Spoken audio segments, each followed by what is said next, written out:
Assalamualaikum warahmatullahi wabarakatuh. Selamat datang di channel Berbagi Kisah, tempat di mana sejarah lama dibongkar, kebenaran disingkap, dan konspirasi masa lalu diurai satu persatu.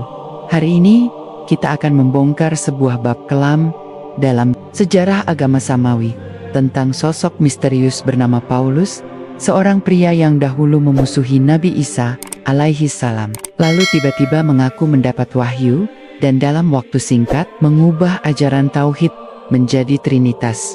Siapakah Paulus sebenarnya? Mengapa ajaran murni Nabi Isa berubah drastis setelah kehadirannya? Dan benarkah dialah penyebab hilangnya nilai-nilai tauhid dari agama yang dibawa para nabi? Catatan sejarah kuno akan kita buka, bukti-bukti akan kita telusuri, dan jejak hitam Paulus akan kita bongkar tanpa filter. Bismillah, mari kita mulai ceritanya.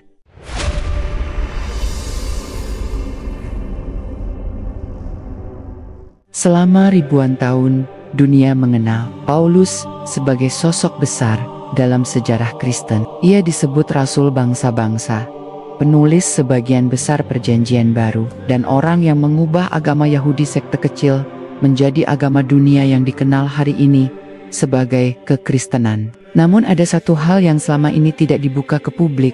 Paulus bukan murid Nabi Isa. Ia adalah perusak ajaran tauhid dari dalam.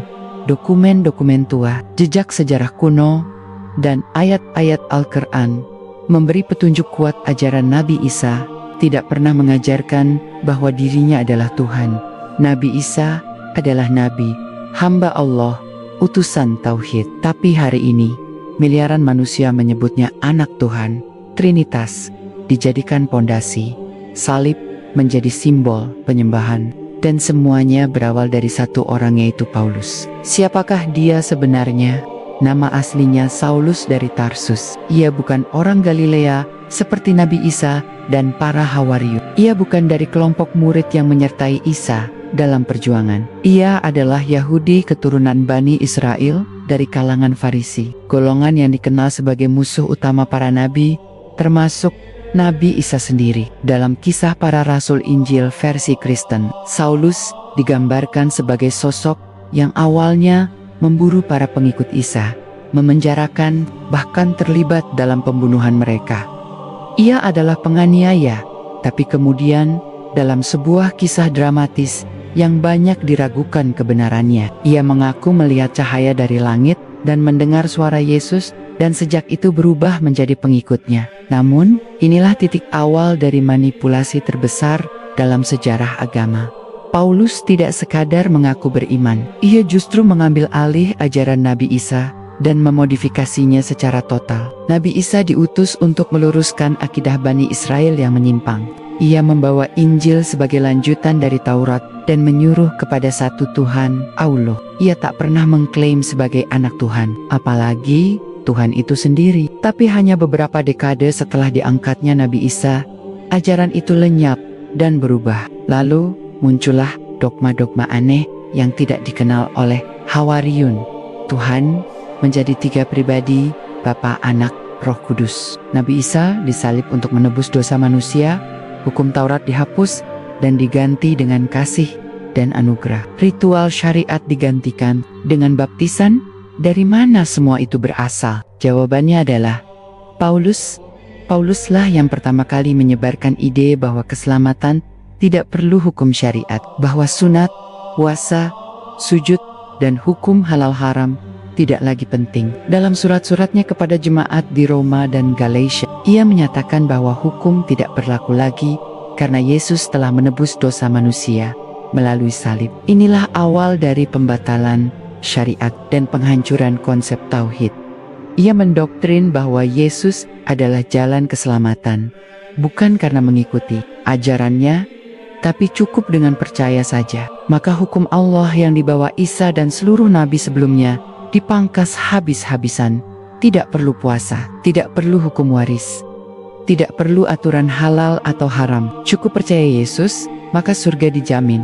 Namun para murid asli Isa menolak gagasan ini. Dalam sejarah Kristen awal, terdapat ketegangan keras antara kelompok Paulus dan kelompok hawariun seperti Petrus dan Yakobus. Dalam Kisah Para Rasul pun, konflik ini terekam. Yakobus, saudara Nabi Isa, bersikeras mempertahankan hukum Taurat dan meminta Paulus untuk tidak menghapus sunat dan hukum Yahudi. Tapi Paulus menolak. Ia berdakwah sendiri, menulis surat-surat sendiri, dan membentuk ajaran baru yang perlahan-lahan menggantikan ajaran asli Nabi Isa. Beberapa teks kuno Kristen bahkan menyebut Paulus sebagai rasul palsu. Dalam Injil Barnabas yang ditolak gereja, Nabi Isa sendiri memperingatkan tentang datangnya penyesat besar setelahnya yang akan mengubah ajarannya. Siapa lagi jika bukan Paulus? Dalam Al-Quran, Allah menegaskan, sesungguhnya telah kafirlah orang-orang yang berkata, sesungguhnya Allah ialah Al-Masih putra Maryam. Quran Surat Al-Ma'idah ayat 72. Dan mereka berkata, Tuhan yang Maha Pemurah mempunyai anak? Sesungguhnya kamu telah mendatangkan sesuatu perkara yang sangat mungkar. Quran Surat Maryam ayat 89, ayat Ian bukan bantahan terhadap ajaran Isa, tapi bantahan terhadap distorsi yang datang setelahnya. Dan pelaku utamanya adalah Paulus yang menjadikan Nabi Isa sebagai pusat penyembahan. Padahal dalam riwayat-riwayat Islam, Nabi Isa akan turun di akhir zaman justru untuk menghapus penyembahan terhadap dirinya, menghancurkan salib, dan menegakkan kembali hukum Islam. Penelusuran sejarah memperkuat semua ini. Paulus sendiri tidak pernah bertemu langsung dengan Nabi Isa, tidak menjadi saksi penyaliban, tidak hadir saat Nabi Isa mengajar. Semua klaimnya berasal dari penglihatan gaib di jalan ke Damaskus yang tidak disaksikan siapapun. Ia kemudian mulai menulis surat demi surat yang hari ini dijadikan pondasi agama Kristen. Padahal para murid asli Nabi Isa menolak keras gagasan Paulus. Gereja akhirnya menghadapi pilihan berat mempertahankan ajaran asli yang ketat dengan hukum, atau menerima versi Paulus yang lebih lunak dan mudah diterima oleh bangsa non-Yahudi. Dan mereka memilih Paulus. Maka dimulailah konsili demi konsili yang puncaknya pada konsili Nicaea tahun 325 di mana untuk pertama kalinya secara resmi Nabi Isa dinyatakan sebagai Tuhan dan anak Tuhan. Itu bukan ajaran langit, tapi keputusan politik kekaisaran Romawi, dan Paulus adalah fondasinya. Dalam banyak tafsir ulama Ahlus Sunnah seperti Ibnu Katsir dan Ats-Tabari disebutkan bahwa Bani Israel memang terbiasa memalsukan wahyu. Maka turunnya Nabi Muhammad sebagai nabi terakhir menjadi penyegel semua penyimpangan. Dalam Islam, Nabi Isa dikembalikan pada posisi aslinya nabi, bukan Tuhan. Ironisnya, hari ini miliaran manusia menyembah Nabi Isa karena keyakinan yang disebarkan oleh seseorang yang bahkan bukan pengikut langsung Nabi Isa. Rasulullah memperingatkan bahwa umat beliau juga akan mengikuti jejak langkah umat sebelumnya, sejengkal demi sejengkal. Maka, banyak ulama mewanti-wanti agar umat Islam tidak mengulangi tragedi yang dialami umat Nabi Isa, yaitu ketika seseorang dari dalam barisan justru merusak agama dari pondasinya. Paulus adalah pelajaran penting. Ia berangkat dari status penganiaya, lalu mengaku bertobat, lalu masuk ke dalam sistem dan merombaknya dari dalam hingga tak tersisa satupun ajaran Isa yang murni. Maka siapa sebenarnya Paulus? Ia bukan sahabat Isa, bukan pembela tauhid, tapi arsitek perubahan total dari agama tauhid menjadi agama syirik. Dan sejarah itu disembunyikan selama ribuan tahun. Hari ini miliaran orang meyakini bahwa keselamatan hanya bisa diraih dengan percaya bahwa Nabi Isa adalah anak Tuhan, distelet untuk menebus dosa, lalu bangkit dan naik ke langit sebagai Tuhan. Semua itu bersumber dari ajaran Paulus. Namun Al-Quran menolak semuanya, dan karena ucapan mereka sesungguhnya kami telah membunuh Al-Masih, Nabi Isa, putra Maryam, Rasul Allah. Padahal mereka tidak membunuhnya dan tidak menyalibnya, tetapi diserupakan bagi mereka. Quran Surat An-Nisa ayat 157 ayat ini membantah langsung doktrin salib, sekaligus menyatakan bahwa apa yang diyakini dunia Kristen berasal dari ilusi. Dan siapa pencipta ilusi itu? Jawabannya adalah Paulus, menyebarkan narasi bahwa Isa mati disalib demi menebus dosa manusia, tapi tidak satu pun saksi langsung yang mencatatnya. Bahkan dalam Injil Yohanes, tertulis bahwa murid-murid Nabi Isa saat itu kabur karena takut. Artinya, tidak ada saksi yang benar-benar menyaksikan proses kematian Nabi Isa. Maka tidak aneh jika banyak orientalis modern seperti Bar Ehrman secara terbuka menyebut bahwa Paulus adalah pendiri agama Kristen, bukan Nabi Isa. Bahkan, banyak teolog Katolik sendiri mulai mengkritik bahwa ajaran Yesus Isa dalam Injil sangat berbeda dengan doktrin gereja yang ditulis Paulus. Tapi, kerusakan itu sudah terlanjur luas. Selama 2000 tahun, dunia memeluk kebohongan dan kita menunggu satu peristiwa besar untuk menghentikan semuanya, turunnya Nabi Isa bin Maryam.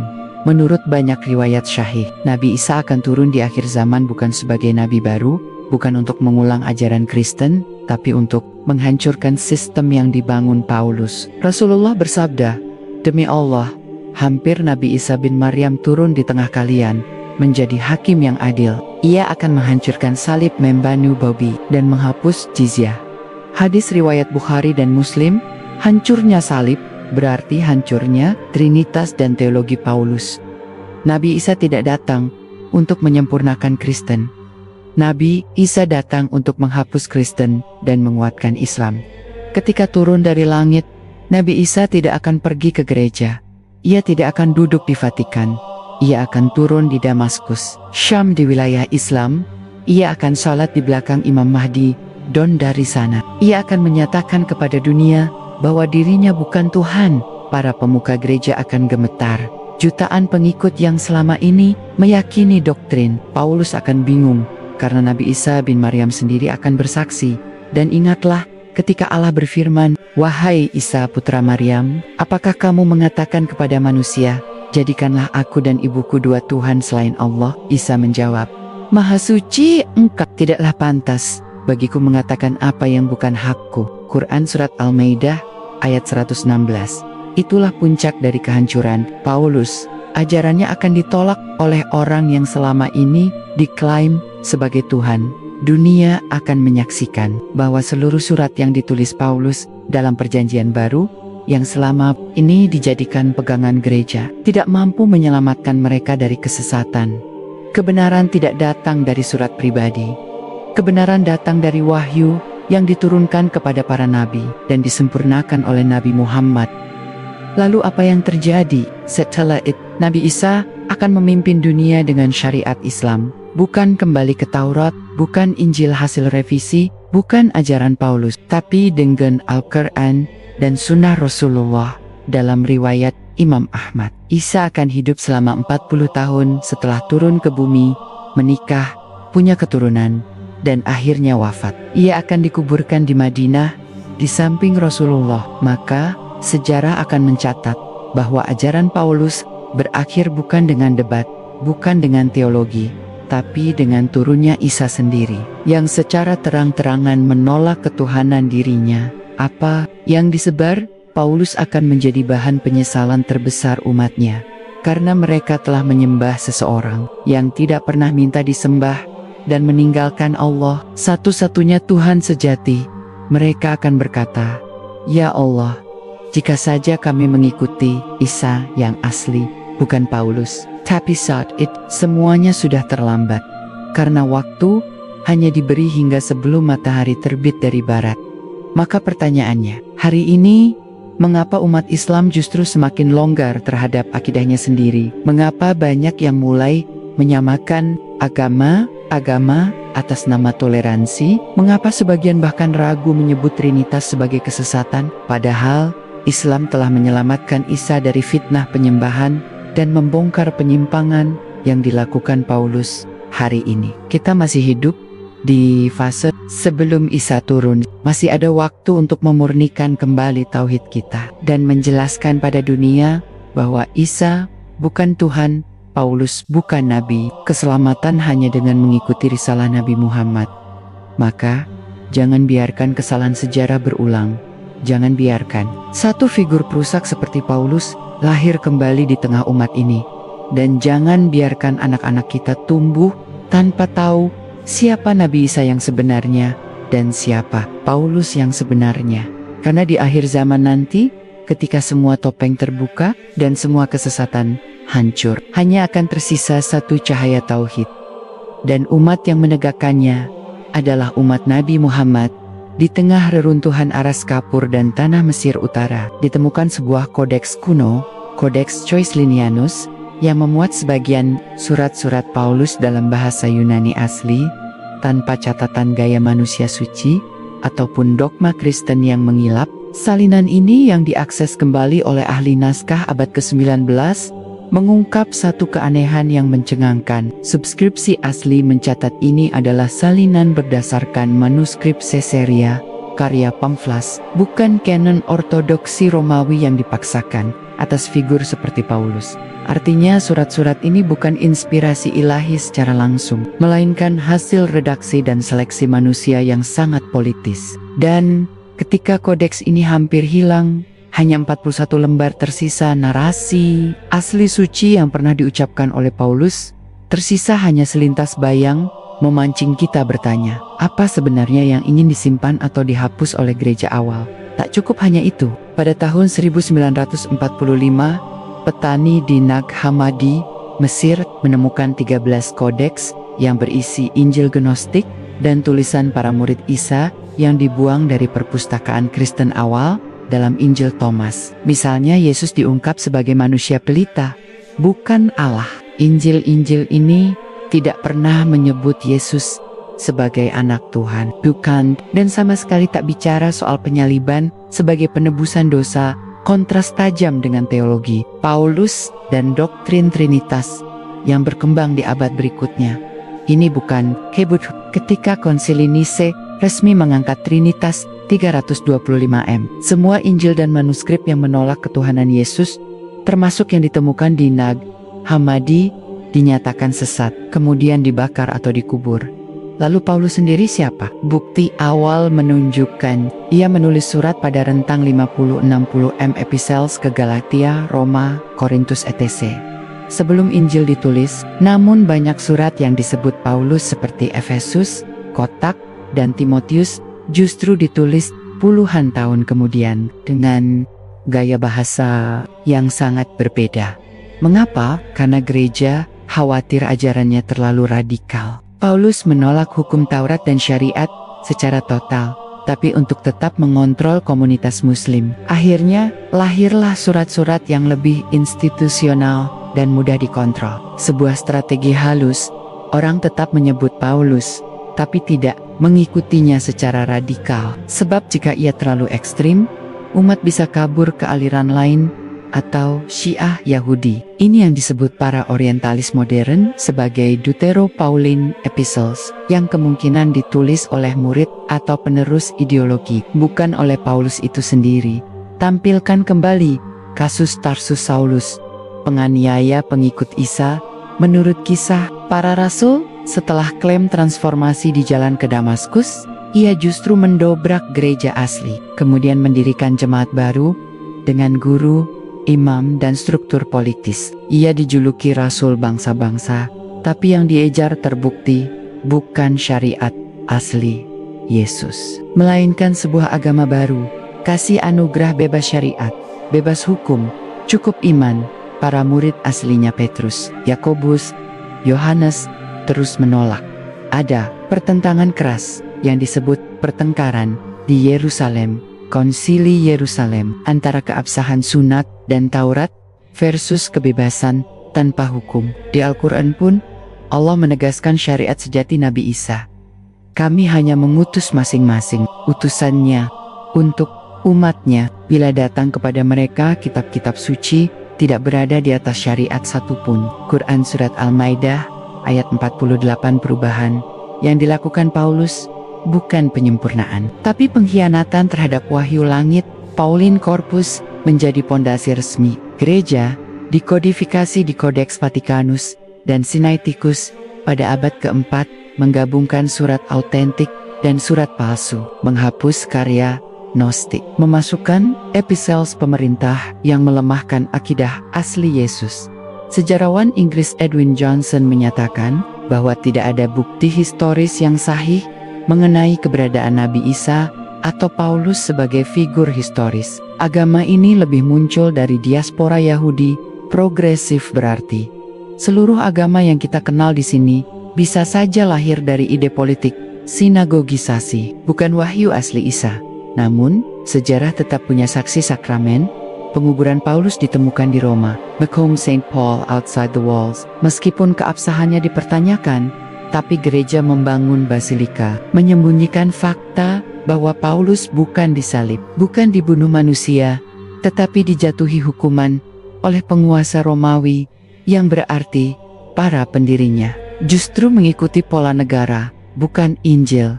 Kini, segalanya menunggu satu peristiwa besar, turunnya Nabi Isa.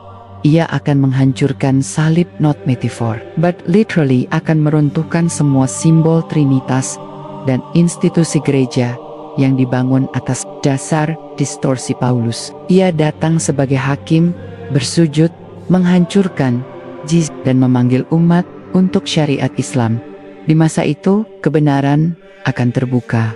Fakta Trinitas akan runtuh. Institut Paus dan Vatikan akan ditinggalkan. Surat-surat Paulus akan dikaji ulang, bukan romantika sejarah, tetapi dokumen yang diragukan keasliannya. Kini, berhadapan dengan fakta. Fakta-fakta ini bukan teori konspirasi, tapi temuan naskah asli Codex Joycelinianus, Epistle Canonical versus Apocryphal. Injil-injil gnostik yang disembunyikan, struktur kekuasaan religius politik gereja, dan ayat-ayat Al-Quran, serta hadis syahih. Menolak narasi ini berarti menolak sejarah panjang Imam Aswaja yang selalu berdiri di atas bukti syahih, Al-Quran, dan Sunnah. Menolak artinya kita mungkin ikut ambil bagian dalam kisah kelam di mana satu figur dari dalam Paulus merobek fondasi ketauhidan tanpa kita sadari. Di dalam gudang manuskrip kuno Eropa tersembunyi sisi Codex Joycelinianus, sebuah salinan asli Corpus Paulinum, surat-surat Paulus yang ditulis dalam bahasa Yunani abad ke-6 atau 7 berdasarkan manuskrip asli dari perpustakaan Caesarea, dipersiapkan oleh Pamphilus, murid Origen dari abad ke-3, dari lusinan lembarnya yang hilang. Hanya 41 halaman tersisa, menyisakan kesan bahwa kitab ini dilengkapi dari contoh Caesarea, bukan dari otoritas Ecclesia Rome. Dengan kata lain, suratnya dipilih, diedit, dan disusun sedemikian rupa melalui sirkulasi akademis, bukan wahyu surgawi. Sementara itu, di padang pasir Nag Hammadi, 1945, ditemukan 13 kodeks tersembunyi, sejumlah besar naskah Gnostik, serta teks seperti Injil Thomas, yang secara tegas menolak konsep ketuhanan Nabi Isa atau mitos penyaliban sebagai penebus dosa Injil. Thomas menyajikan Isa sebagai sang penyampai mutiara hikmah manusia biasa, bukan Tuhan, bukan anak Tuhan. Semua dokumen ini resmi dikeluarkan dari kanon gereja, dibakar atau disembunyikan sedikit demi sedikit. Temuan-temuan ini memunculkan pertanyaan penting. Apakah agama yang disebut Kristen saat ini benar adalah ajaran Isa asli, atau justru Paulinisme, agama baru yang lahir dari pemikiran satu orang Yahudi Farisi? Dalam surat-surat kepada jemaat Galatia dan Roma, Paulus mengatakan, hukum Taurat tidak berlaku lagi. Ia menormalisasi keselamatan melalui iman dalam Yesus, bukan melalui syariat dan wahyu, tapi sebuah konsep yang terbentuk dalam pikiran politik gereja awal. Syariat, sunat, dan peraturan moral semua dicabut. Ini bukan sekadar teologi, ini adalah penghapusan total wahyu Nabi Isa.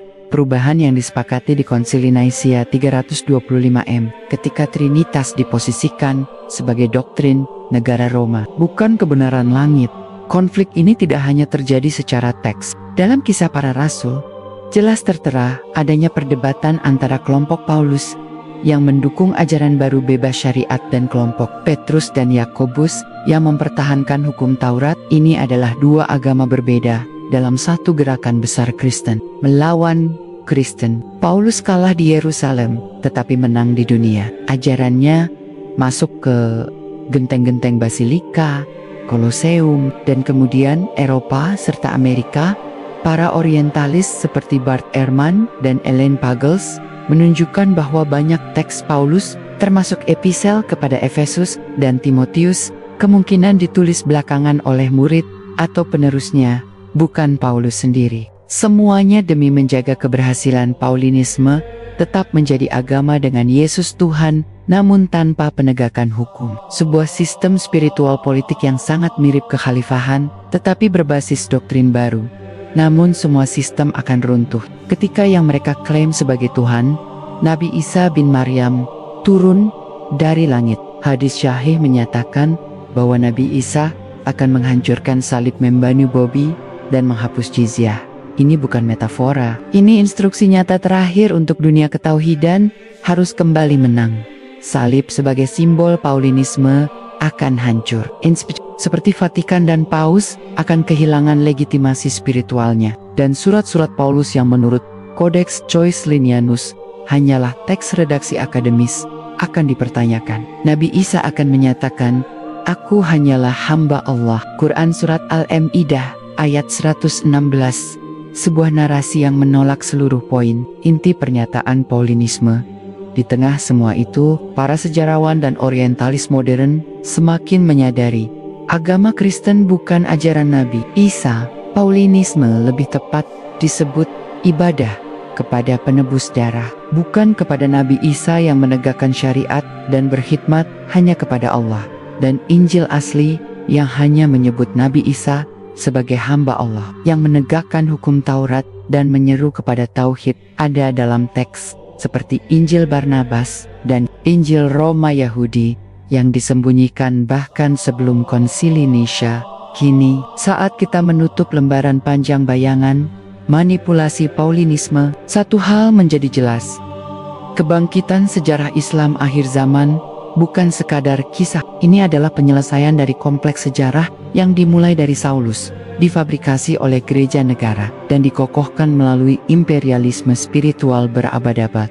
Saat dekade-dekade terakhir, para arkeolog dan ahli naskah menemukan potongan-potongan arsip kuno yang membuka tabir besar realitas sejarah. Salah satu yang paling penting adalah Codex Joycelinianus manuskrip abad ke-6 yang memuat surat-surat Paulus, disusun berdasarkan salinan di perpustakaan Caesarea oleh Pamphilus, murid dari Origen. Kodeks ini menunjukkan bahwa surat-surat Paulus tidak ditulis langsung oleh figur ilahi, tetapi melalui proses penyuntingan manusia yang panjang, sehingga keasliannya bukanlah dokumen wahyu ilahi, tetapi manuskrip yang dipilih, diedit, dan dibandingkan dengan perpustakaan Origen. Yang lebih mengejutkan adalah penemuan naskah Papyrus 46, fragmen tertua dari surat Paulus dari abad kedua, ditemukan di Chester Beatty Library. Teks ini memuat surat Roma hingga 2 Tesalonika, tetapi minim referensi terhadap kisah Nabi Isa, seolah tujuan Paulus bukan menyelamatkan dunia melalui Nabi Isa, melainkan menyebarkan ideologi tersendiri, iman tanpa syariat. Penemuan di Enage Hammadi 1945 mengungkap Injil Thomas, di mana Isa bicara sebagai manusia dan guru kebenaran batin, bukan sebagai Tuhan. Bahkan dalam salah satu sabdanya tertulis, jika mereka yang memimpinmu mengatakan, kerajaan itu di langit, maka kerajaan itu mencakup diri kalian sendiri. Ini adalah ajaran Nabi Isa asli, internalitas tauhid, bukan eksternalitas doktrin Trinitas. Injil Gnostik ini jelas menolak ketuhanan Isa dan salib kontras tajam dengan teologi Paulus dan Paulinisme. Mengapa semua ini disembunyikan? Ketika Konsili Nicaea 325 menetapkan Trinitas sebagai doktrin resmi, semua teks yang menentangnya, Injil Barnabas, Injil Thomas, dibakar atau disembunyikan. Ini bukan kebetulan. Ini adalah pembersihan ideologis global agar Paulinisme jadi satu-satunya cerita tersimpan. Ahli teks seperti Eric Sherbans memaparkan bahwa Paulinisme diedit dan diedarkan melalui epistles yang direvisi seperti Galatia, Efesus, Timotius, menciptakan agama kontrol, bukan risalah wahyu. Sementara itu, Ignatius dan Athanasius menolak Injil Thomas. Hippolytus menyebutnya ocehan para Gnostik. Konsekuensinya masyarakat Kristen dunia hanya punya satu narasi. Isa syariat dihapus. Sistem ini digerakkan bukan oleh wahyu, tapi kekuasaan politik gereja dan negara. Namun narasi ini akan runtuh ketika Isa bin Maryam turun kembali. Hadis Syahih menyebut dia akan menghancurkan salib membanu Bobi, lalu menetapkan hukum tauhid. Ini bukan hanya simbolik, ini dokumen akhir bagi Paulinisme. Semua institusi yang berdiri atas ideologi ini, gereja, Vatikan, Basilika akan runtuh di hadapan Isa yang sebenarnya. Saat itu, umat manusia akan melihat Codex Choicelinianus hanyalah manuskrip manusia. Injil Thomas adalah catatan Isa asli, manusia, bukan Tuhan. Paulinisme hanyalah ide politik, bukan wahyu ilahi. Dan mereka akan mendengar Isa berkata, "Tidak pernah kusebut kepada mereka agar menyembah aku dan ibuku sebagai Tuhan selain Allah." Quran Surat Al-Ma'idah ayat 116. Lalu terjadilah klimaks. Paulinisme akan runtuh saat umat menyadari bahwa mereka menyembah figur yang tidak pernah diajarkan Isa dan membohongi tauhid mereka sendiri. Lebih jauh, dalam arsip Vatikan tersembunyi sepotong kitab Injil Barnabas yang menyebut Nabi Muhammad secara langsung. Teks itu kontras menolak penyaliban, menegaskan bahwa Nabi Isa menantikan Nabi setelahnya, Nabi Muhammad. Teks ini diledakkan dari arsip Vatikan dan buru-buru diklasifikasikan apokrif kelak. Di video lanjutan, kita akan membahas peran Origen dan Eusebius dalam menciptakan kitab suci negara. Konsili Konstantin yang politis, fakta bahwa Injil Barnabas menyebut Nabi Muhammad dan ditakutkan oleh Vatikan. Dan yang paling penting, bagaimana Islam adalah kesinambungan ajaran Isa asli. Tanpa korupsi Paulinisme, kini kita memasuki ranah teks dan figur yang sering tersembunyi dari sejarah resmi gereja, pembentuk doktrin yang justru menjauhkan manusia dari tauhid. Pintu pertama yang kita gagalkan adalah pengaruh Origen dari Alexandria 185-25 3M. Seorang tokoh cendekiawan teologi gereja awal yang punya peran sentral dalam penyusunan kanon Perjanjian Baru. Origen lah yang pertama kali membedakan antara Scriptura Sacra kitab suci lama dan Scriptura kitab gerejawi baru lewat sistem pemilihan dan perbandingan teksnya. Ia secara tidak langsung mendikte apa yang disebut ilahi dan apostolik. Ia bukan hanya menerjemahkan, ia memilih dan menyusun kitab-kitab yang menancapkan Paulinisme sebagai agama resmi, disahkan lewat jejaknya. Teks hukum Taurat dihapus, doktrin Trinitas disematkan, dan karya-karya gnostik dibuang. Percaya tak percaya, bunyi patung gereja resmi hingga Vatikan diperkuat atas dasar struktur yang disusun Origen. Ia juga menjadi sumber utama bagi Eusebius dalam penetapan kanon pada abad keempat. Dengan begitu, Origen menjadi batu fondasi doktrin Kristen yang berbasis Paulinisme, agama yang tumbuh bukan dari wahyu Isa, tapi dari pemikiran manusia. Berikutnya, kita menyingkap Injil Barnabas, teks yang selama ini dikaburkan, tapi penuh informasi mengejutkan. Menurut catatan George 1734, kopi asli ditemukan di Vatikan pada era Paus Sixtus IV, kemudian diselundupkan keluar. Teks itu menolak penyaliban, Trinitas, dan bahkan memuat ramalan kedatangan Nabi Muhammad, fakta yang memaksa gereja menenggelamkannya. Para sarjana gereja sering menyebutnya hoax abad pertengahan, tapi legitimasi teks ini dipertanyakan. Jika benar berasal dari abad ke-1 atau ke-2, ia bukan hanya dokumen, tapi pembongkar narasi gereja resmi. Katesel. Naskah ini asli dan diajarkan di Vatikan, tapi hilang begitu muncul sinyal politis. Langkah selanjutnya adalah proses kanonisasi di Konsili Hippo 393 dan Konsili Nicaea 325. Konsili Nicaea menetapkan Trinitas secara resmi dan pengikut Origen minoritas kritik ditekan atau dihapus buku Injil Gnostik Thomas, Maria Magdalena serta Injil Barnabas dicap sesat dan dibakar sebagai fitnah terselubung terhadap doktrin Paulinisme.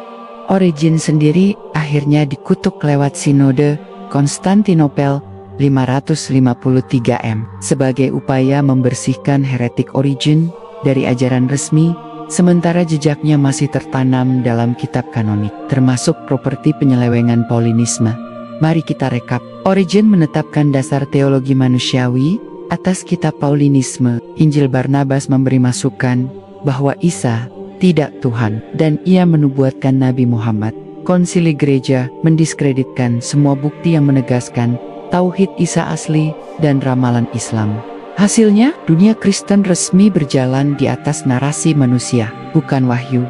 Namun semua ini akan runtuh saat yang mereka klaim sebagai Tuhan Nabi. Isa bin Maryam menurunkan palu terakhir di akhir zaman.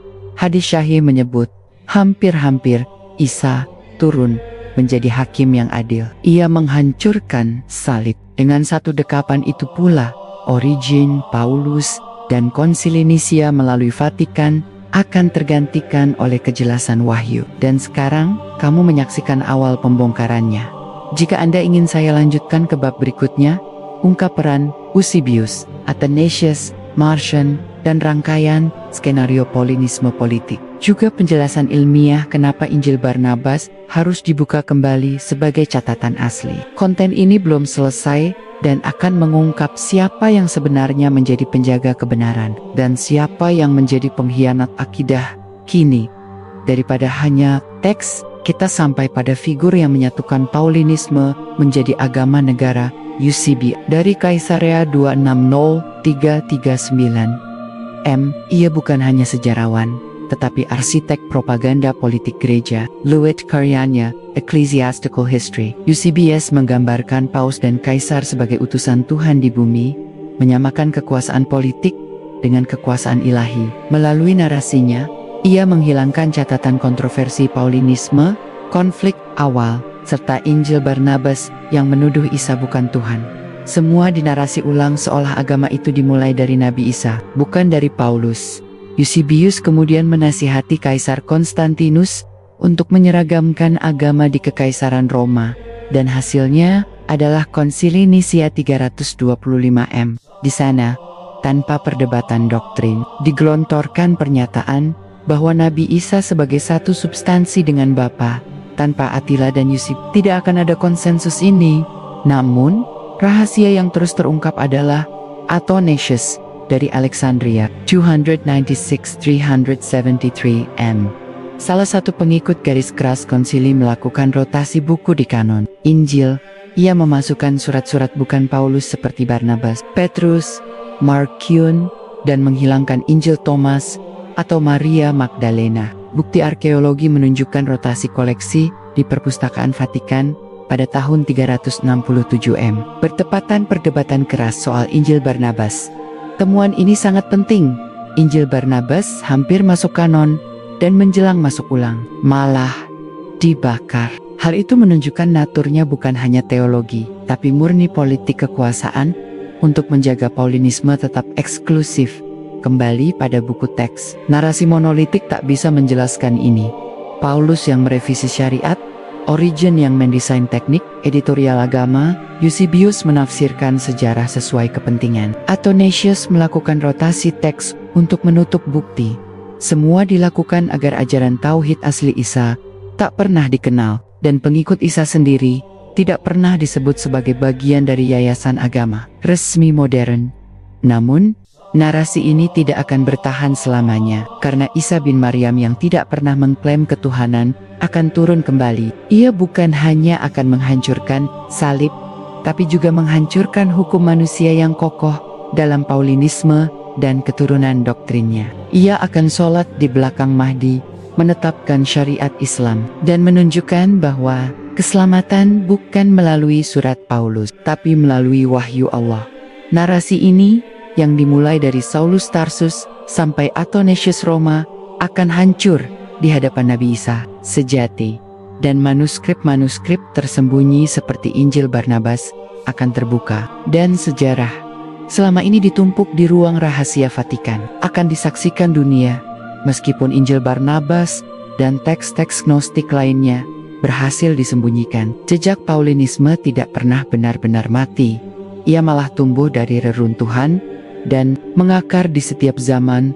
Konsolidasi teologi kekaisaran selepas Athanasius, Gereja Roma terus memperkuat Paulinisme Bukti ketaruhannya tersaji dalam bentuk doktrin Immaculate Conception, Infallibility of the Pope, dan Original Sin, semua ide yang tidak pernah muncul dalam perkataan Isa atau murid-murid aslinya. Concili Lateran 1215, Concili Florence 1438, dan kemudian Tronte 1545, 1563, menggulung jaring birokrasi agama melalui kitab resmi, rukan, dan doktrin yang menjerat setiap aspek kehidupan yang semuanya bisa dilacak mundur ke ide Paulinisme, abad reformasi, dan kebangkitan. Gnostik. Walaupun teolog seperti Luther dan Calvin mengkritik Vatikan, fokus kritik mereka hanya pada praktik gereja, bukan akar dogma Paulinisme itu sendiri. Mereka justru memperkuat Paulinisme. Percayalah dengan iman kepada Kristus. Cukup dengan itu. Sementara Injil Barnabas atau Injil Thomas tetap dikatakan sesat. Justru reformasi semakin memantapkan dominasi Paulinism, dan justru titik itu membuat agama Kristen reformasi pun tetap tersandera pada ide kasih tanpa syariat Paulus. Kebangkitan sejarah dan ahli naskah modern memasuki abad ke-20. Muncullah para orientalis seperti Ezra Pound yang memanggil, petik kodeks asli itu, tanyakan apa Isa katakan pada murid-muridnya sebelum ia pergi. Kemudian Dorothy Sayers, filsuf Kristen, bertanya, apakah Isa sewaktu hidup menulis surat Galatia atau surat Roma? Tidak, yang menulis itu Paulus. Narasi sekarang diuji oleh ilmu, bukan oleh lembaga. Codex Cowles-Linnaeus, Nag Hammadi, Gnostic. Gela bahkan manuskrip Yasid yang ditemukan di barat Tigris. Semuanya terang-terangan berbicara, Isa adalah nabi, Paulus tidak, dan seluruh agama besar ini lahir dari manusia, bukan dari Isa. Islam sebagai penegak tauhid. Isa sejati. Buku-buku Mukadimah Islam abad ke-7 mencatat bahwa Isa bin Maryam adalah satu dari 5 nabi Alil Osmi, membawa tali dari wahyu yang sama dengan Taurat, Injil, dan Al-Quran, dan bedanya syariah Islam menyatukannya, sementara Paulinisme memecahnya, menganggap wahyu hanya untuk agama sendiri, bukan untuk semua nabi. Islam adalah satu-satunya agama yang membawa kesinambungan akidah, bukan reinventasi dari doktrin politik turunnya. Isa di ujung zaman tatkala Nabi Isa bin Maryam turun, ia tak hanya menghapus salib, ia juga menghapus kekuatan simbol penuh politik yang dibangun oleh Paulinisme. Vatikan, katedral, paus, ritual mematikan, dogma palsu. Dan pada saat itu, seluruh dokumen seperti Injil Barnabas akan dikembalikan dengan pengakuan global bahwa ia adalah bagian sahih dari ajaran Nabi Isa, dan bukan hasil rekayasa gereja manusia. Lebih jauh lagi, jejak yang akan kita ungkap adalah keterlibatan Ordo Teutonik dan Ordo Jesuit dalam propaganda Paulinisme melawan Muslim masa abad pertengahan. Bukti penyusupan melalui Universitas Vatikan dalam kurikulum Eropa menyembunyikan Nabi Isa asli. Manuskrip Yahudi dari abad kedua Masehi yang menyebut bahwa kaum Bani Israel awalnya menolak hudung Paulus. Semua ini bukan fiksi, ini karya, arsip, dan dokumen. Cerita ini belum berhenti karena membongkar Paulinisme berarti membongkar narasi seluruh agama Kristen, dan yang paling penting, menegakkan kembali keimanan sejati kepada Nabi Isa yang datang sebagai penegak tauhid, bukan anak Tuhan. Menginjak abad ke-16 dan ke-17, kita menemukan sosok yang terbukti menjadi penolong sekaligus pengawal sistem yang lahir dari pikiran Paulus, Ordo Jesu atau Jesuitisme. Para Jesuit mengambil alih pendidikan global, merancang kurikulum kolaboratif dengan Vatikan, dan menyebarkan teologi Paulinisme melalui sekolah dan universitas elit seperti Gregoriana di Roma. Tulisan Paulus pun diajarkan sebagai kitab suci utama, bukan kitab para rasul, termasuk Nabi Isa sendiri. Jesuit menjadi penjaga ideologi yang menyamai politik gereja dan kekuasaan negara. Sementara itu di belahan lain dunia, manuskrip Yahudi dan Kristen prakonsili muncul kembali di perpustakaan kecil di Suriah, Iran, dan Mesir. Injil Barnabas, Injil Thomas, bahkan potongan teks dari Qumran yang menegaskan Isa sebagai manusia biasa, bukan Tuhan, sebuah fragmen papirus kuno ditemukan di Mosul pada tahun 1908, menyebut Isa langsung menulis bahwa "Aku hanyalah hamba Allah," kata yang tidak akan terdengar dalam doktrin Paulus. Namun rezim gereja menghapus fragmen itu pada awal abad ke-20 di kanal spiritual akademik. Beberapa sarjana Eropa modern menyatakan bahwa Pauline Corpus kukuh karena dukungan politik negara. Paulinisme tidak dipertahankan oleh murid Nabi Isa, melainkan oleh Vatikan dan Jesuitisme yang bangun kekuasaan lewat sistem politik abad pertengahan. Maka wartawan seperti H. L. Naika Redeinkos menulis bahwa agama Kristen adalah iman politik, sebuah confession yang menjelaskan mengapa Paulinisme bertahan, sementara Injil asli terus hilang. Namun semua ini tanpa sadar akan hancur ketika Isa bin Maryam turun kembali. Ia akan membabat kurikulum Vatikan yang menegakkan Paulinisme, sekolah Yesuit, dan gereja-gereja dogmatis, dan simbol politik mereka, katedral, salib, paus. Sementara manuskrip Injil Barnabas akan dibaca kembali oleh milenial global, dan fragmen Qumran akan masuk Museum Universal, bukan sebagai warisan dogmatis, tapi kebenaran historis. Dan dari sana semua akan berubah. Kampus Jesuit disebut sebagai pusat ideologi Paulinisme yang pernah menahan narasi Nabi Isa asli. Salib akan menjadi artefak museum sejarah. Vatikan akan digugat secara moral, bukan politik. Dan Isa bin Maryam akan tampil bukan hanya sebagai nabi, tapi sebagai saksi kembalinya tauhid universal iman dari Al-Quran dan Nas Syahih. Pada dekade 1970-an, sekelompok arkeolog menemukan potongan kecil naskah di gua dekat Sinai Selatan. Fragmen ini ditulis setengah bahasa Aram, setengah bahasa Ibrani, mengandung kalimat seperti Isa tidak membatalkan Taurat, tetapi menyempurnakannya. Siapa yang menolak sunat, menolak aku. Ini menegaskan bahwa Nabi Isa pengikut syariat, bukan pembatalnya. Namun dokumen ini langsung dibungkam lewat tekanan diplomatik dari rezim Vatikan terhadap institusi penelitian lokasi, dianggap menggoyahkan fondasi kristologi resmi Jesuit di Amerika, dan pengawasan skriptural tidak hanya di Eropa. Jesuitisme juga dinyatakan secara implisit menjalankan operasi budaya di Amerika Latin abad ke-19, yaitu mendistribusikan Alkitab terjemahan, namun dengan keterlibatan tim editor di Vatikan untuk menyeleksi surat Paulus sebagai bagian utama. Dokumen Project Biblia Amerika yang bocor menyebut bahwa Paulinisme digunakan untuk menggantikan tradisi lokal dan mengubah struktur iman masyarakat pribumi agar lebih mudah dikelola. Secara politis, tekanan terhadap penelitian Barnabas dan Qumran, beberapa perpustakaan di Vatikan dan Jesuit di Roma pernah mencatat ada manuskrip Injil Barnabas. Tetapi saat para peneliti mencoba mengakses, DVD dan mikrofilmnya lenyap misterius. Peneliti seperti Giorgio Riportella mencoba melaporkan ke UNESCO, namun kasusnya hilang tanpa jejak, sejalan dengan laporan lembaga Human Rights Vatican Secretariat yang menolak pengakuan resmi bahwa naskah ini pernah ada. Sementara itu potongan gulungan dari Qumran kuno yang menunjukkan hal-hal persis seperti Nabi Isa sebagai manusia biasa disebut sebagai artefak terlarang. Keberadaan dan lokasinya dipantau rapat oleh Vatikan.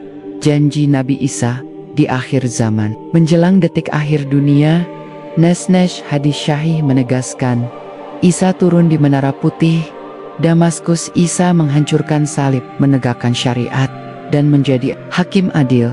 Ia akan menetap 40 tahun, menikah, dan wafat. Hadis riwayat Bukhari dan Muslim. Apa artinya semua ini? Bukan sekadar simbol, tetapi janji akhir yang akan mencabut dominasi Paulinisme, institusi Vatikan, kursi Jesuit di Gregoriana, bahkan perpustakaan penuh catatan politik dogmatis.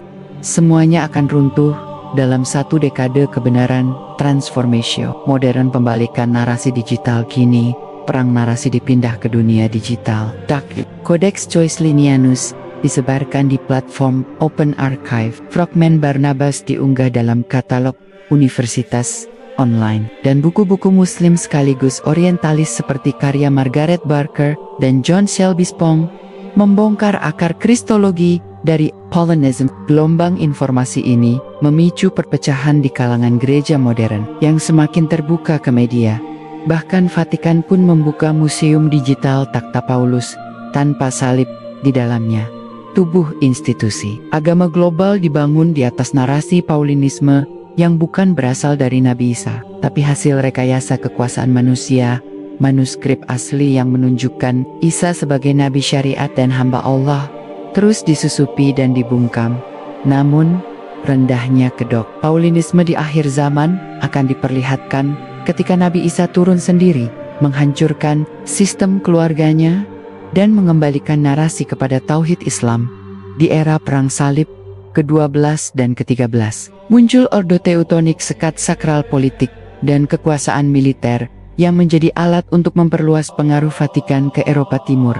Namun satu hal yang jarang diketahui di publik, mereka juga menata kurikulum agama dan teologi di kota-kota yang direbut, termasuk mempromosikan Paulus-centric theology sebagai fondasi. Artefak tertanggal 1225 M dari Krakow menunjukkan mereka menyebarkan lembaran berisi surat Paulus ke rumah-rumah elit, sementara manuskrip Isa asli dikubur atau disita secara sistematis. Pada saat yang sama, monumen Monastery Spare Alamein memiliki koleksi Injil Barnabas hingga tahun 1492. Namun takluk pada perintah Vatikan untuk membakarnya saat akhir abad pertengahan sebagai dokumen penghasut bid'ah. Fakta ini menunjukkan betapa doktrin Paulinisme didukung bukan hanya oleh gereja, tapi oleh arsitektur militer dan politik yang fundamental, reformasi Katolik dan perang melawan teks. Ketika reformasi muncul, gerakan Protestan menyasar praktik gereja, tetapi tidak mengusik akar Paulinisme. Sebaliknya, Gereja Katolik menanggapinya dengan kontra-reformasi. Pengadopsian Jesuitisme sebagai garis depan pendidikan global, Saint Noel dalam Rituale Ramanem menyusun struktur formal ritualitas Paulinisme, baptisan bayi, misa keliling, dan penobatan paus, dilandasi ajaran paus, Abbey Saint Null, dikabarkan menggunakan salinan Codex Choisilianus sebagai referensi utama, membentuk liturgi paus melalui surat tunti, dan meninggalkan naskah-naskah Injil Isa asli menghilang dari publik. Setelah 1680, manuskrip Mesir hilang munculnya. Identitas Islam sebagai penyambung IBAKK baru pada tahun 1970-an. Ada upaya pengumpulan naskah Mesir Koptik abad kedua dari hidup sekuler Nabi Isa, yang sebagian mengaku ia berkata, taatilah Taurat hingga Islam datang. Namun, ketika dokumen itu hendak diterjemahkan ke bahasa Prancis, penerjemahnya tiba-tiba meninggal dalam kecelakaan mobil misterius Konrad Higer 1979. Kejadian ini menegaskan satu hal, bukti pengakuan Isa terhadap turunnya Nabi Muhammad telah ada jauh sebelum abad ke-7, tapi ditutup secara sistematis. Survei ahli naskah modern di era digital. Saat ini, para akademisi di Universitas Oxford, Harvard Divinity School, dan Leiden mengunggah fragmen Barnabas dan Lakabanum Qumran ke database digital. Studi terbaru oleh Profesor Marinus van der Veld menyatakan, fragmen Barnabas abad ke-3 memberi klaim, antara lain, Nabi Isa menantikan nabi dari kalangan Arab akhir zaman adalah milik tauhid. Manifestasi literal ini menunjukkan narasi yang tidak cocok dengan Paulinisme dan Trinitas. Sejak itu, Vatikan merilis pernyataan bahwa manuskrip asli Barnabas masih ditinjau, tapi gagal disebarkan secara bebas. Artinya, ada ketakutan bahwa narasi Paulinisme bisa dikalahkan oleh fakta tertulis sejarah. Arah masa depan. Persaingan narasi digital generasi milenial dan Z kini kembali membongkar narasi agama dunia melalui forum akademik digital seperti JSTOR, academia.edu, serta media Islami global dan sekuler. Fragment, Codex, Choisilianus, Barnabas, dan Qumran kini menjadi sorotan, dan debat tentang siapa sebenarnya Isa dan siapa Paulus semakin tajam.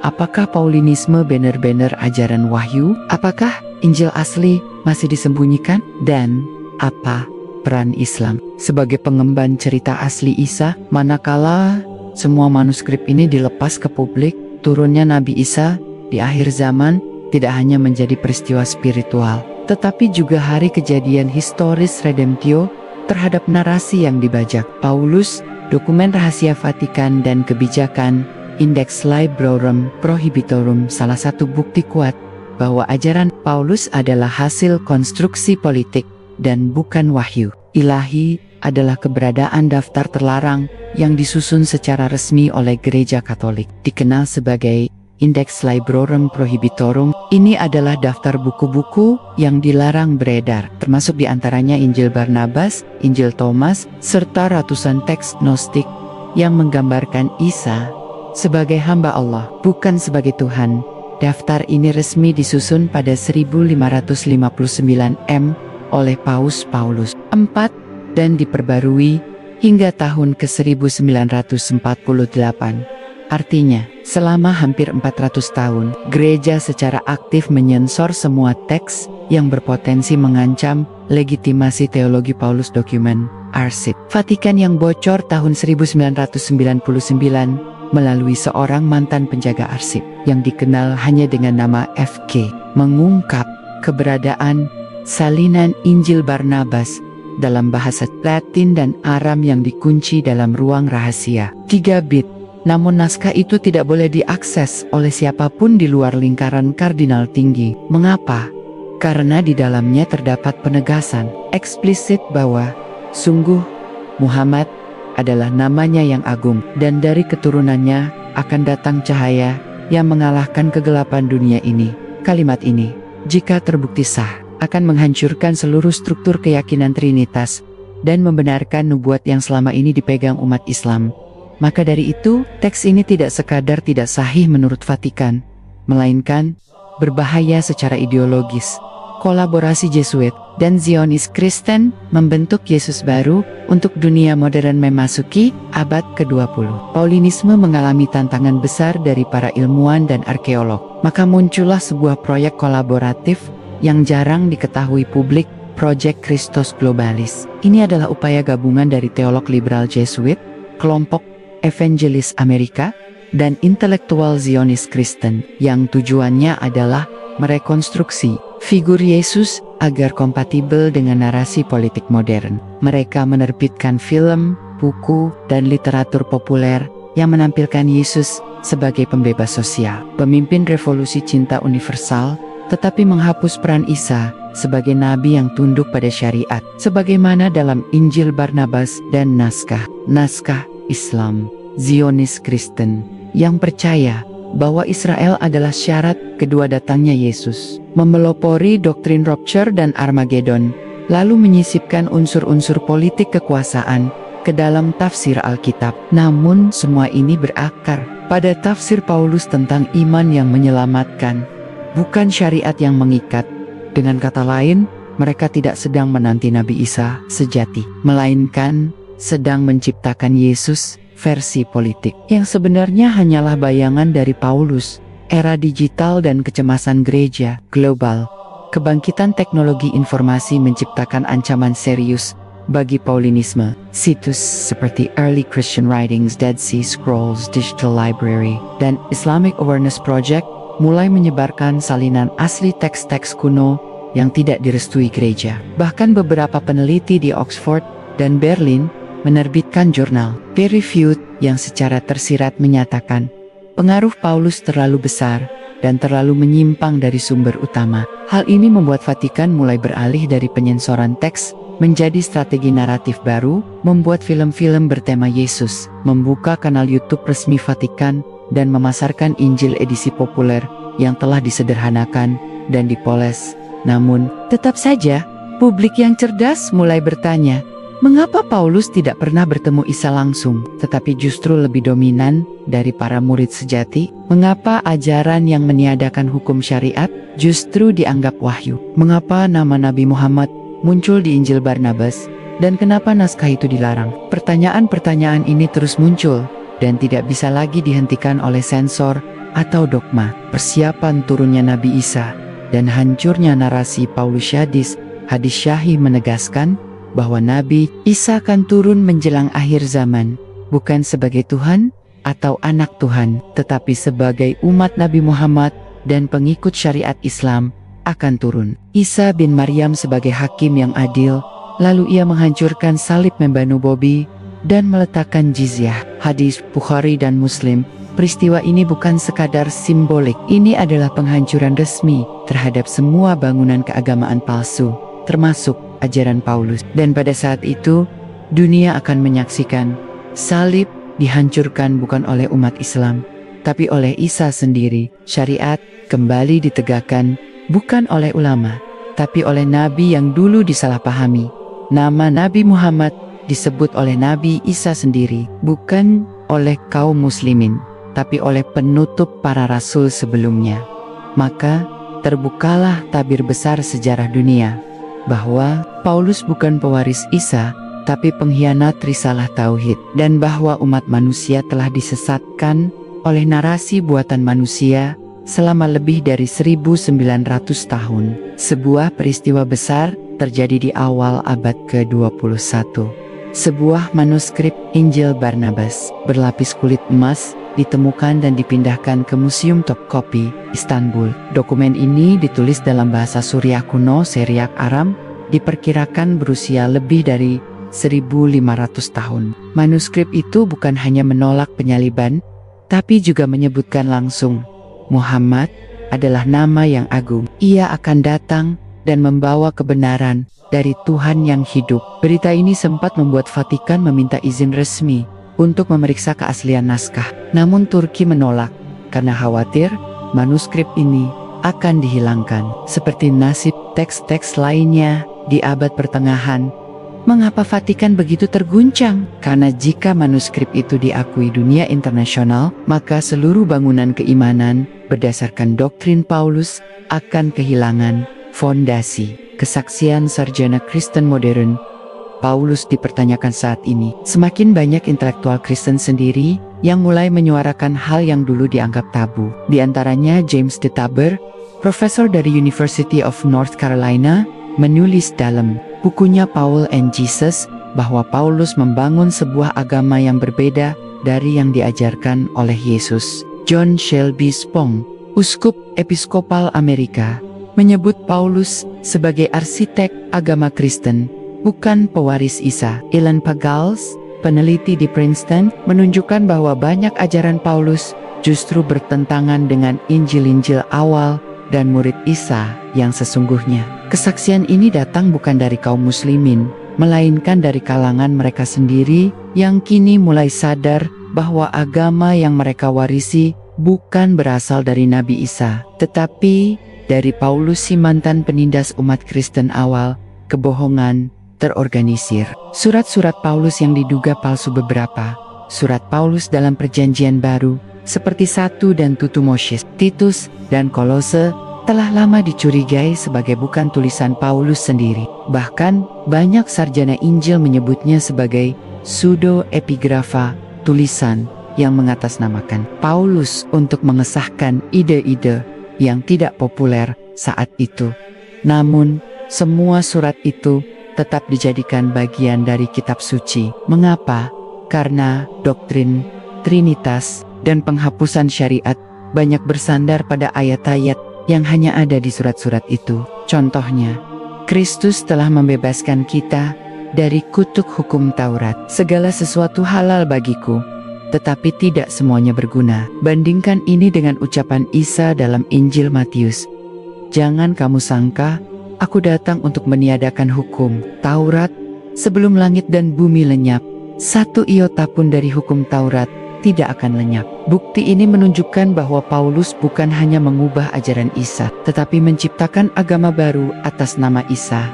Agenda akhir zaman Islam sebagai penyambung tauhid Isa. Rasulullah bersabda, "Demi Allah, hampir-hampir turun di tengah kalian Isa bin Maryam sebagai hakim yang adil. Ia menghancurkan salib membanu Bobi dan meletakkan jizyah." Hadis riwayat Bukhari dan Muslim.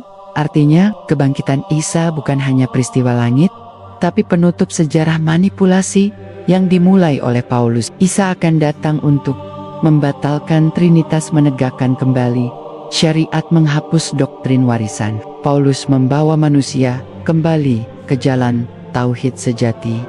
Inilah mengapa umat Islam bukan Kristen, bukan Yahudi yang akan menyambut Isa di akhir zaman. Karena Islamlah satu-satunya ajaran yang masih memegang akidah Isa yang murni. Apa yang masih tertinggal? Masih banyak sejarah yang belum terungkap dan harus terus digali. Bagaimana peran Konsili Nisia menghapus Injil lain secara resmi? Apa yang terjadi dengan Injil Thomas yang kini mulai dibuka kembali oleh Oxford dan Harvard? Agama. Sebenarnya nasib pengikut Isa yang menolak Paulus di masa awal kelompok Ebionet dan Nasrani sejati. Siapa kaum Ebionet? Jejak pengikut Nabi Isa yang terlupakan. Salah satu bab penting yang hilang dari pelajaran sejarah adalah keberadaan kaum Ebionit, pengikut Nabi Isa yang konsisten mempertahankan tauhid, menolak Trinitas, dan mengamalkan syariat Nabi Musa. Catatan dari Irenaeus, seorang tokoh gereja abad ke-ke, menyebut mereka sebagai sekte bidah karena mereka meyakini Isa bukan Tuhan, melainkan Nabi yang diangkat derajatnya. Mereka menolak semua ajaran Paulus. Mereka tetap menjalankan syariat Taurat, termasuk sunat dan makanan halal. Mereka memuliakan Nabi Muhammad sebagai nabi yang akan datang, sebagaimana tertulis dalam Injil mereka. Lalu mengapa kelompok ini lenyap dari sejarah? Karena sejak Konsili Nicaea 325 M, mereka dinyatakan sebagai musuh gereja, diburu, dibakar, dan naskah-naskah mereka dihancurkan. Bahkan, nama Nasrani kemudian dialihkan maknanya untuk menyebut orang Kristen, padahal sejatinya Nasrani adalah kaum muslimin, pengikut Isa sebelum datangnya Rasulullah. Dalam Al-Quran, kaum pengikut Nabi Isa disebut Ansyarullah dan Hawariyun, bukan Kristen, yang merupakan istilah buatan Romawi dan Paulus. Penyembunyian naskah oleh gereja, proyek Vulgata, dan dominasi bahasa Latin. Ketika Injil mulai diterjemahkan ke dalam bahasa Latin oleh Jerome dalam proyek Vulgata abad ke-4 Masehi, hanya surat-surat Paulus dan Injil versi Mark, Lukas, dan Matius, Yohanes yang masuk kanon. Semua teks lain seperti Injil Barnabas, Injil Thomas, Injil Ebionit, Injil Maria Magdalena, Kitab Wahyu Yahya versi asli dilarang dan dideklarasikan sebagai apokrifa palsu. Disinilah akar dari proyek besar penghapusan tauhid dari ajaran Nabi Isa. Semua dokumen yang tidak selaras dengan narasi Paulus dihapuskan dari kitab suci. Perpustakaan Alexandria terbakar, manuskrip-manuskrip di Mesir dan Palestina lenyap. Bahkan, naskah tertulis di Syam dan Quds dipindahkan paksa ke Vatikan, dan dunia tidak pernah diberi akses bebas lagi terhadapnya. Nasrani sejati bertemu Rasulullah setelah berabad-abad ditekan, dikejar, dan dipalsukan. Kelompok Nasrani yang sejati akhirnya menemukan jawabannya. Mereka bukan lagi bagian dari Kristen, Romawi, tapi mereka memeluk Islam saat bertemu dengan Rasulullah. Contohnya adalah Raja Najasyi dari Habasyah, Ethiopia. Ia adalah Nasrani sejati.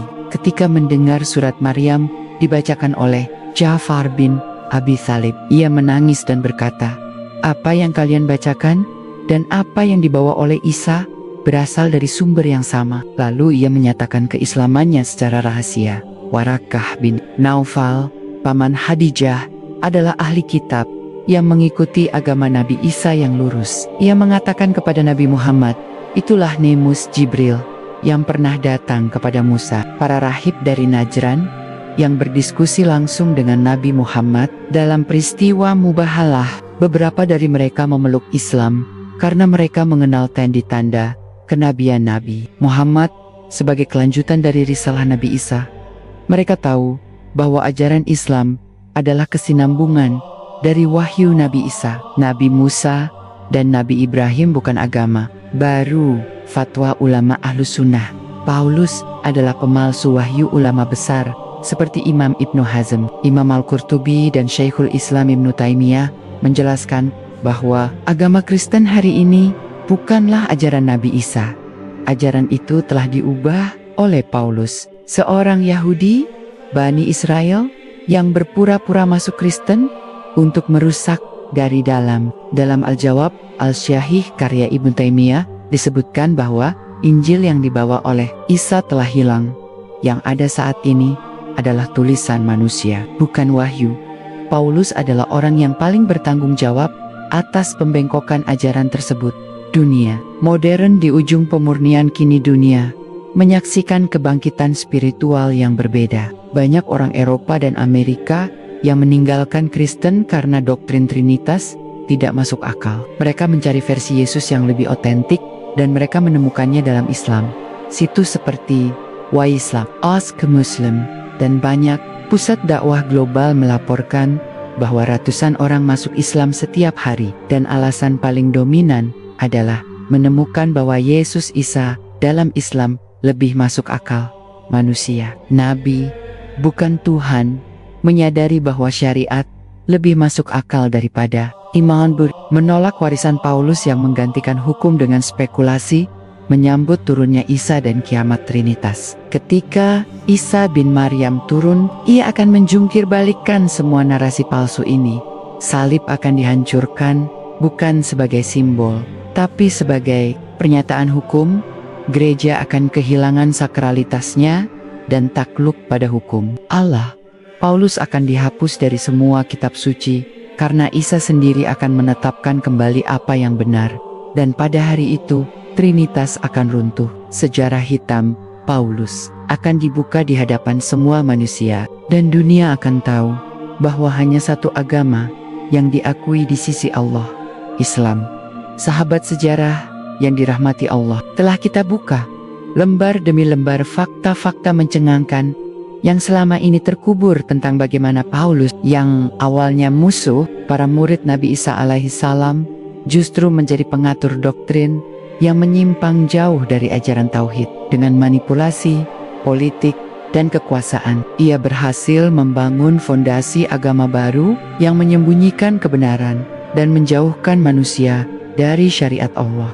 Namun kini, satu persatu, rahasia itu mulai terkuak. Naskah-naskah tua mulai bersuara, para ilmuwan mulai jujur, dan cahaya Islam sebagai kelanjutan risalah Nabi Isa kembali bersinar. Kebenaran tak selamanya bisa ditutup rapat, dan hari ketika Nabi Isa bin Maryam turun kembali akan menjadi hari akhir bagi semua kepalsuan. Jika Anda merasa video ini membuka wawasan dan menyadarkan Anda tentang sejarah yang selama ini tak terjamah, jangan lupa untuk like, subscribe, dan aktifkan loncengnya agar tidak ketinggalan konten sejarah Islam investigatif lainnya yang lebih mendalam dan menggugah iman. Bagikan video ini ke saudara, teman, dan siapa saja yang masih mencari kebenaran tentang Nabi Isa, Paulus, dan hakikat tauhid yang murni. Saksikan juga episode selanjutnya, karena masih banyak fakta-fakta rahasia yang belum terbongkar. Sampai jumpa di video berikutnya. Wassalamualaikum warahmatullahi wabarakatuh.